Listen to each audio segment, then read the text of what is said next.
Hi guys, it's Emma with another true crime video, and today we're going to be talking about Sydney Sutherland. Sydney Sutherland was a Truckerman native, and she grew up with her parents Dion and Maggie and her two brothers Tyler and Sam. She was a 25-year-old registered nurse at the medical centre in Newport, and she had just passed her boards months earlier. She was a very beautiful, caring, loving person, which is probably why she chose the career she did in nursing.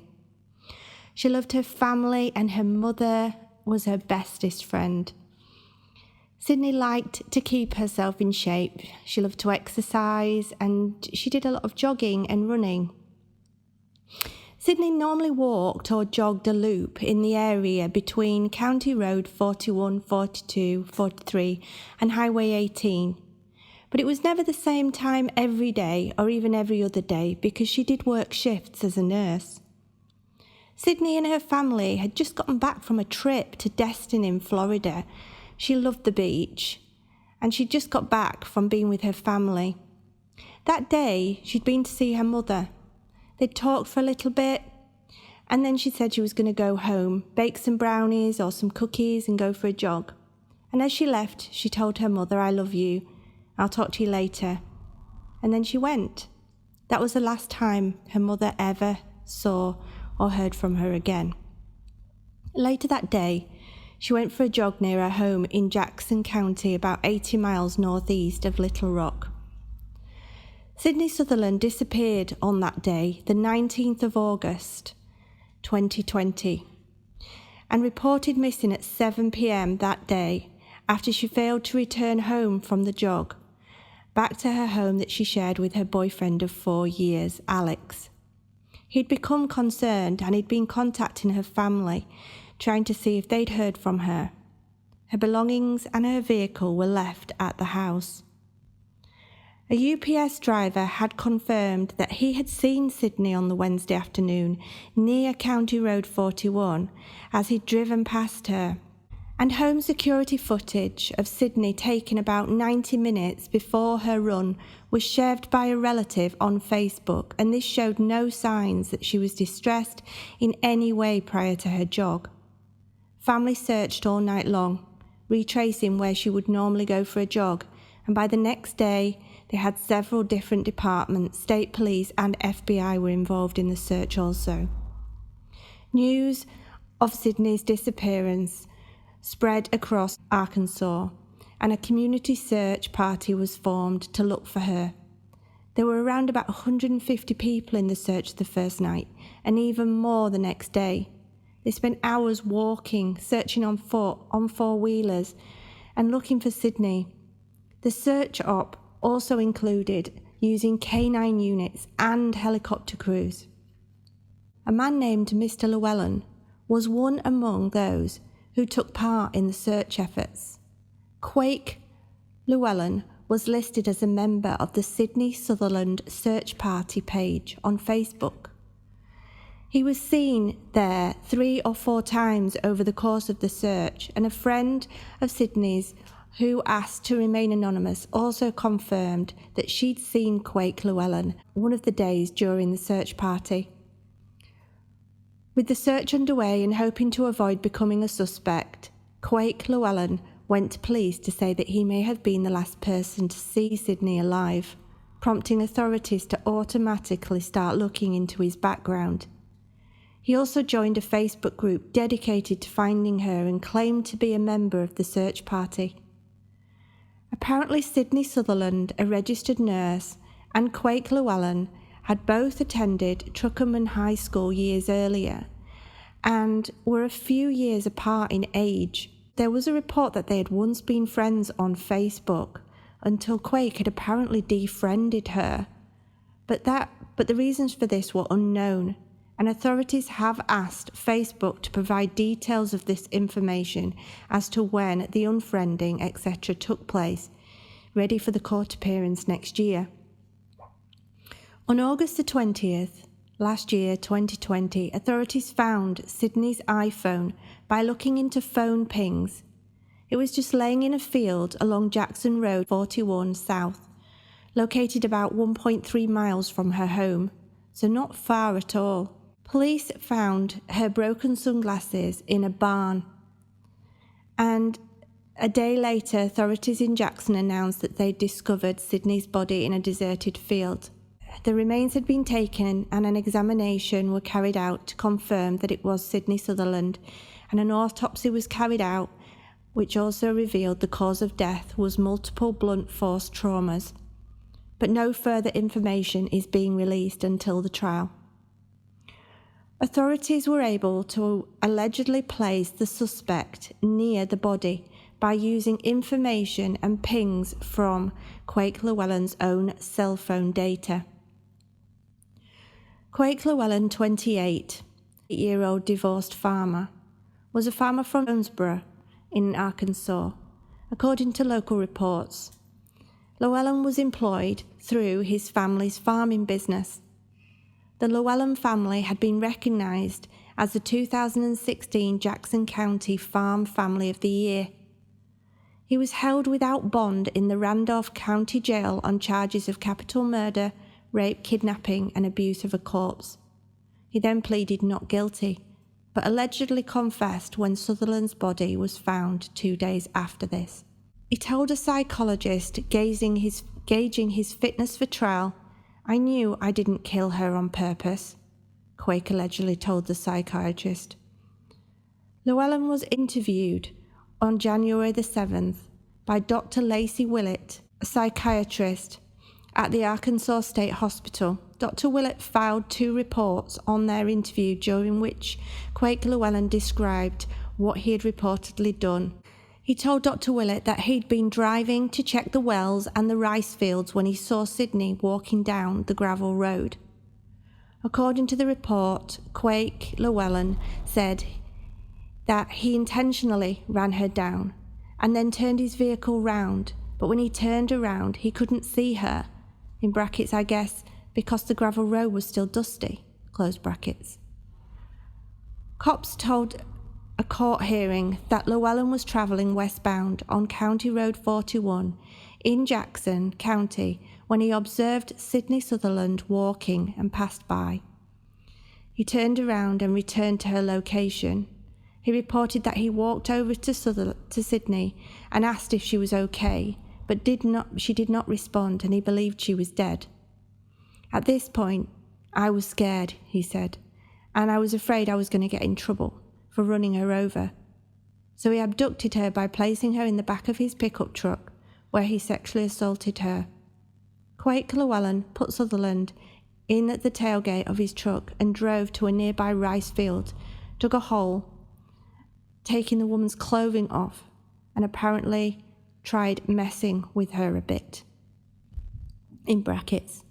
Llewellyn said afterwards that he had returned to work, eating lunch and checking on wells. He then went home, had dinner and went to sleep, and tried just to forget about it, resuming his normal routine after allegedly burying the woman's body in a field. His father had reportedly called him that night and asked him if he'd seen Sydney, but Llewellyn replied that he'd not seen her. When asked why he didn't call 911 when he hit her, Quake Llewellyn said that he didn't know. He was just scared. He said, "It was just a blur, and I didn't know what to do. I didn't kill her on purpose." Dr. Willett reported that Quake Llewellyn was able to discuss the crime in a reality-based manner. He was rational, calm, polite, and cooperative. She said in a report that Llewellyn had been passing time in jail reading books or playing spades, and he reportedly described his mood as not the best, but in this situation he added, it would be better if he was at home. The suspect, Quake Llewellyn, 28, allegedly did not deny striking 25-year-old Sydney Sutherland with his pickup truck on the 19th of August 2020 on a rural road in Jackson. The 28-year-old farmer made his first court appearance on the 24th of August 2020, where prosecutors announced they'll pursue capital murder, kidnapping and rape charges. The mental health evaluation had been requested by his attorney, Bill James, who wrote in a motion that he had reason to believe a mental disease or defect may limit Llewellyn's ability to understand the case against him, and that his ability to assist in his own defence may be in question. But Dr. Willett concluded that Llewellyn was mentally fit to stand trial. This is the death penalty if convicted of the charges against him. At no trial date had yet been set. The parents of Sydney's boyfriend, Alex, shared a Facebook about her disappearance and discussed how their son was going through a very difficult time following the discovery of her body. The post read, "I have been asked by my beautiful friend to post a comment from her and her family and the family of Sydney. Please continue to pray for all of them. As you probably have heard by now, they have found the body of Sydney. They have arrested the person accused of committing this horrible crime. He has admitted doing this. Also pray for his family as they have to face what has happened. Pray for guidance, grace, forgiveness and understanding. This is such a horrible time for everyone. It will take lots of prayers to understand this. So many hearts are breaking. Amy asked me to post this because they are so distraught at this time and they can't possibly reach out to all who has been so kind with food, drinks, calls, and just being there for them. But she wants them to know how much they care and appreciate this. Pray for Alex. He's going through something a young man should never have to endure. God bless them all and take care of them," the post concluded. The investigation is still ongoing and no further details have further been released. The mother of the slain Arkansas woman, Sydney Sutherland, 25, spoke out after a psychologist determined that defendant Quake Llewellyn, 28, did not show signs of mental disease or defect. "You could tell it's kind of premeditated," Mother Maggie Sutherland told Nancy Grace about the alleged murder in a Friday report. "When someone turns around and goes back, it's just, to this day, gives me the chills even to think that it was my daughter, because it's just so very cruel. It's an evil thing. Just didn't do one thing. He did everything. And it will never be out of my mind. It hurts so deeply." Llewellyn is charged in the alleged murder and rape of Sydney Sutherland, and investigators say Llewellyn confessed to running the victim over with his truck and raping her before attempting to hide her body. The defence had asked for the mental health evaluation, but this actually ended up benefiting the prosecution when a psychologist determined earlier in that month that Llewellyn showed no signs of mental defect or disease. Judging by the psychological report, the defendant confessed again to killing Sutherland, but the events in this alleged version of events was constructed as an accident, he stated. "I felt her hit my truck, so I slowed down." The defendant is not described as explaining why he turned around. He asked if it was okay, no answer. According to the psychologist, he attributed the ensuring cover-up to his concern that it would get him in trouble for running her over. This does not explain another facet of his story. However, he allegedly confessed to taking off Sutherland's clothes and tried messing with her a bit. Attorneys at the interview told him not to discuss that anymore, according to the psychological report. Her mother stated, "I don't know what he got out of this because he took a beautiful life, a young woman who had a bright future." The heartbroken mother asserted, "He was very cruel to do what he did in the way he did it." Maggie Sutherland, the jogger's mother, feels that the monster deserves the death penalty when he goes to trial. "To me, he deserves the death penalty. He's a monster, an evil monster. She did not deserve any of that." She added, "As a family, we are living day by day and trying to get through this tragedy. We are all grieving in the way that we know how. There isn't a day goes by that we don't think of her and miss her pretty smile." Maggie shared that she frequents the various areas where her daughter was last seen and where Sydney's body was found just days after she was reported missing. She said, "I still go there. I've walked it. I've done every step she's taken to try and see what happened. He will never tell the truth. Well, that was yet another terrible crime to such a young girl, a 25-year-old Sydney Sutherland.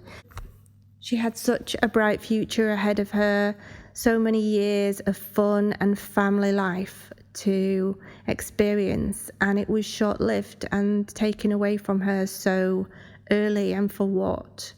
Will we ever know the real reasons why Quake Llewellyn did what he did? Okay guys, well thank you for listening. That was another crime story for you. I will be back with you again soon. Please take care, stay safe. Bye guys.